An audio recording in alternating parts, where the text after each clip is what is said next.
Ó, vamos falar de trauma, tá? A gente sabe que tem vários tipos de trauma, inclusive aquele trauma psicológico, mas não é ele que a gente vai abordar agora. A gente vai falar de traumas físicos, ok?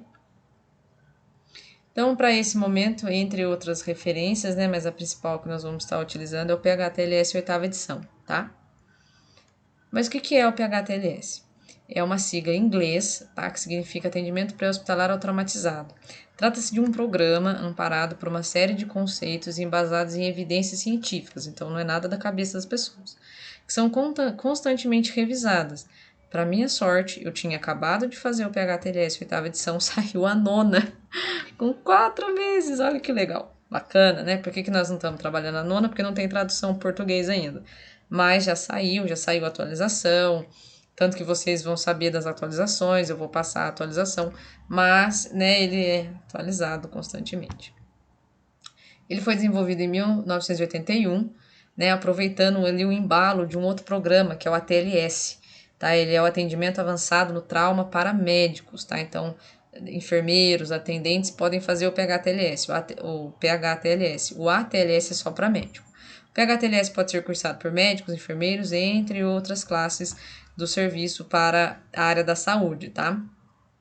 E o que é trauma? Ao contrário do que muita gente pensa, trauma não é um acidente. Os acidentes são eventos que acontecem por acaso, tá? Ou resultam de causas desconhecidas. Logo, um trauma poderia ter sido evitado se não ocorresse o acidente. Então, né, eles têm relação, mas eles são diferentes, né? Por exemplo, se não acontecesse um acidente de carro, né? Se o acidente tivesse sido evitado, aquela pessoa não teria ficado com trauma na coluna, um trauma na cervical. Eles estão interligados, mas não são a mesma coisa, uma vez que um trauma pode ser provocado propositalmente. Como que é um acidente?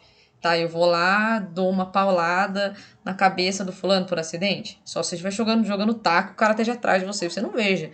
Mas do contrário, não, é proposital, tá? E aí você vai gerar um TCL, um trauma crânio, né, um traumatismo craniano ali no indivíduo. Eles também podem ser classificados, tá, em intencionais e não intencionais. Então, o exemplo que eu acabei de dar, batida de carro, algumas são intencionais, né? Mas a grande maioria não. A grande maioria é não intencional e acaba gerando um trauma, tá? E aí podem ter as intencionais, como por exemplo as agressões físicas, né? Então a gente tem um caso, tem, né, um aumento significativo aí dos casos de feminicídio, então onde o trauma provocado na mulher com o objetivo de findar a vida dela, ele é totalmente intencional, né? O que podemos considerar trauma? Agora a gente já sabe que o trauma não é um acidente, beleza? Lesão corporal, normalmente grave, súbita e inesperada. Por que súbita? Porque ela vem de repente, né? O acidente não acontece assim, tipo Matrix. Não, normalmente é de forma súbita, de forma rápida. Por que de forma inesperada? Porque você fica parado esperando você apanhar? Por exemplo, vamos dar um exemplo. No caso de acidente de trânsito. A menos que você tenha algum problema mental, alguma coisa assim, você não vai ficar parado no semáforo esperando o carro vir bater em você. Se o carro te atropelar na faixa de pedestre, é uma coisa inesperada, você não estava esperando. Tipo, nossa, tô mesmo. Entendeu? Então tem essa situação aí.